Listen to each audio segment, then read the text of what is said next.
નમસ્કાર દર્શક મિત્રો, જનાર્પણ ન્યૂઝમાં આપનું સ્વાગત છે। વડોદરા સમા મામલતદાર કચેરી પાસે વધુ એક અકસ્માત।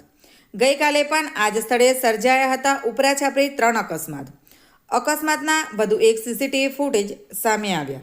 આજે સવારે એ જ 3 રસ્તા પર અકસ્માત સર્જાયો। ઇકો કાર ચાલકે અકસ્માત સર્જ્યો। અકસ્માતમાં કોઈને ઈજા નહીં। ગત રોજ આ સ્થળના 3 સીસીટીવી ફૂટેજ સામે આવ્યા હતા। Bureau report, જનાર્પણ news. આવા જ નવા સમાચાર જોવા માટે જોડાઈને રહો જનાર્પણ ન્યૂઝ સાથે। અમારી ચેનલને લાઇક કરો, શેર કરો, સબસ્ક્રાઈબ કરો। ધન્યવાદ।